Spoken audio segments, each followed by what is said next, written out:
ಎಲ್ರಿಗೂ ನಮಸ್ಕಾರ. ನಾನು ನಿಮ್ಮ ಪ್ರೀತಿಯ ಶಿವಣ್ಣ. ನಾನು ನಿಮ್ಮ ಪ್ರೀತಿಯ ತುಳಸಿ. ಉದಯ ವಾಹಿನಿಯ ಎಲ್ಲ ವೀಕ್ಷಕರಿಗೂ ಹಾಗೂ ಕರ್ನಾಟಕದ ಸಮಸ್ತ ಜನತೆಗೂ ಅಣ್ಣ ತಂಗಿ ಧಾರಾವಾಹಿ ತಂಡದಿಂದ ಹೊಸ ವರ್ಷದ ಹಾರ್ದಿಕ ಶುಭಾಶಯಗಳು. 2021ರಲ್ಲಿ ಖುಷಿಯಾಗಿದ್ದಾಗ ಸಡನ್ ಆಗಿ ಆಘಾತ ಕೊಟ್ಟಿದ್ದ ಸುದ್ದಿ ಯಾವುದು? ಶೂಟಿಂಗ್ ಮಾಡ್ತಾ ಇದ್ವಿ ಎಲ್ಲ ಖುಷಿಯಾಗಿ. ಸಡನ್ ಆಗಿ ಅಪ್ಪು ಸರ್ದು ನ್ಯೂಸ್ ಬಂತು. So that is the breakdown news. 2021ರಲ್ಲಿ ಬೆಸ್ಟ್ ಸೀನ್ ಯಾವುದು?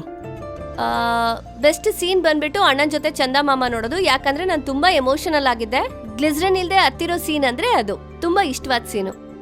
ಜಾಸ್ತಿ ಟೇಕ್ಸ್ ತಗೊಂಡಿದ್ದ ಸೀನ್ ಯಾವುದು? ಅಜ್ಜಿ ಜೊತೆ ಒಂದ್ ಸೀನ್ ಇತ್ತು. ಒಂದು ಡೈಲಾಗ್ ಅದು ಬಾಯಿಗೆ ಬರ್ತಿರ್ಲಿಲ್ಲ. ಒಂದು 16 ಟೇಕ್ ತಗೊಂಡಿದೀನಿ. ಅದೇ ಸೈಕಲ್ ಹೊಡೆದಿದ್ದು ಜಾಸ್ತಿ. 2021 ಕಲ್ಸಿದ ದೊಡ್ಡ ಪಾಠ ಯಾವುದು? ಒನ್ ಟೇಕ್ ಅಲ್ಲೇ ಟೇಕ್ ತಗೋಬೇಕು, ಇಲ್ಲಾಂದ್ರೆ ಡೈರೆಕ್ಟರ್ ಬೈತಾರೆ. ಸೊ ಅದೊಂದು ಪಾಠ ಕಲ್ತಿದ್ದೀನಿ ಈಗ. 2022ರಲ್ಲಿ ಏನ್ ಮಾಡ್ಬೇಕು ಅನ್ಕೊಂಡಿದೀರಾ? ಇನ್ನು ಪ್ಲಾನಿಂಗ್ ಇಲ್ಲ. ಬಟ್ ಇವಾಗ ನಮ್ ಸೀರಿಯಲ್ ತುಂಬಾ ಚೆನ್ನಾಗಿ ನಡೀತಾ ಇದೆ. ಮುಂದೇನು ಹಂಗೆ ಚೆನ್ನಾಗಿ ಬರ್ಲಿ, ಟಾಪ್ ಅಲ್ಲಿ ಇರ್ಲಿ ಅಂತ ಪ್ರಿಪರೇಷನ್ ನಡೀತಾ ಇದೆ. ಸೊ ಅದು ನಮ್ ಪ್ಲಾನು ಈಗ ಸದ್ಯಕ್ಕೆ.